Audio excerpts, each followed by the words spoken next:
क्या कतर और इजराइल के बीच तनाव बढ़ा? क्या अमेरिका को थी इस हमले की खबर? क्या इजराइल ने जिम्मेदारी ली? आज हम बात करने जा रहे हैं एक बहुत ही अहम और संवेदनशील मामले पर जो फिलहाल पूरी दुनिया की नजरों में है। मध्य पूर्व का तनाव फिर एक बार बढ़ गया है और इस बार इसके केंद्र में है कतर। आप सोच रहे होंगे कि आखिर क्या हुआ।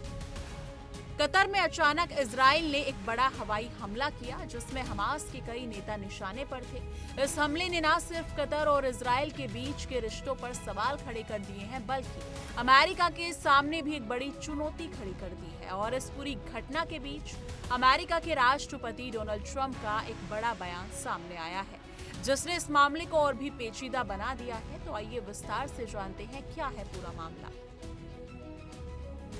दोस्तों, डोनाल्ड ट्रंप ने साफ कर दिया है कि इजराइल के प्रधानमंत्री बेंजामिन नेतन्याहू ने उन्हें इस हमले के बारे में कोई पूर्व सूचना नहीं दी थी।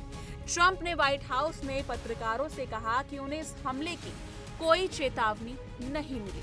ये बात उन रिपोर्ट्स के बिल्कुल उलट है जिसमें कहा गया था कि अमेरिकी अधिकारियों को पहले से पता था कि कतर में हमला होने वाला है। अमेरिका के कुछ अधिकारियों का कहना है कि उन्हें तब पता चला जब मिसाइलें पहले ही हवा में उड़ चुकी थी।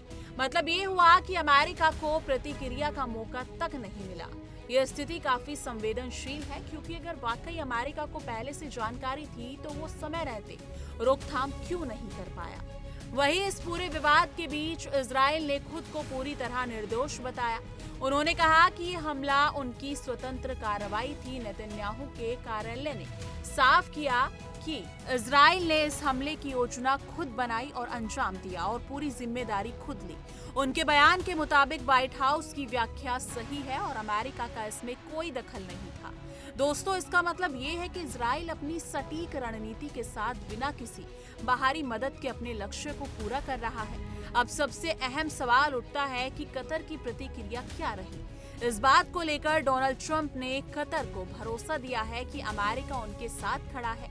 जब उनसे पूछा गया कि क्या नेतन्याहू ने वादा किया कि अब कतर पर कोई और हमला नहीं होगा तो ट्रंप ने साफ कहा कि वो कतर पर हमला नहीं करेंगे। ट्रंप ने दोहा को एक बेहतरीन सहयोगी बताया जिसे बहुत से लोग समझ नहीं पाते।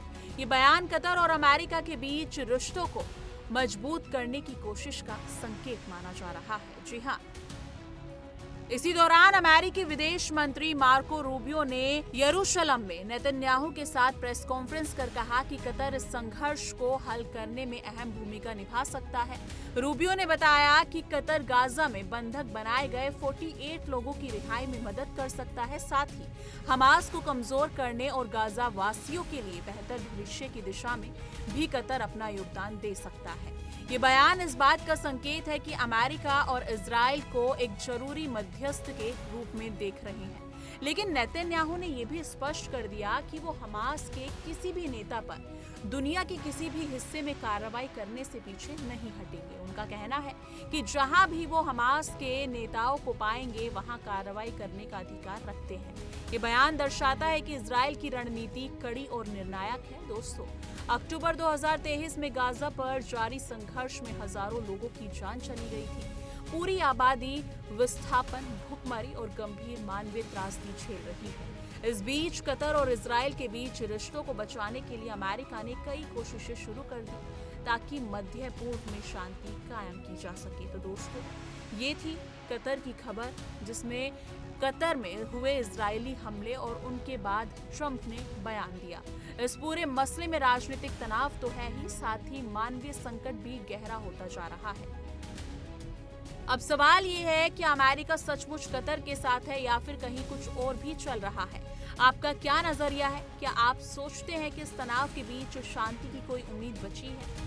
आपकी क्या राय है इस मुद्दे पर? कमेंट सेक्शन में जरूर साझा कीजिएगा।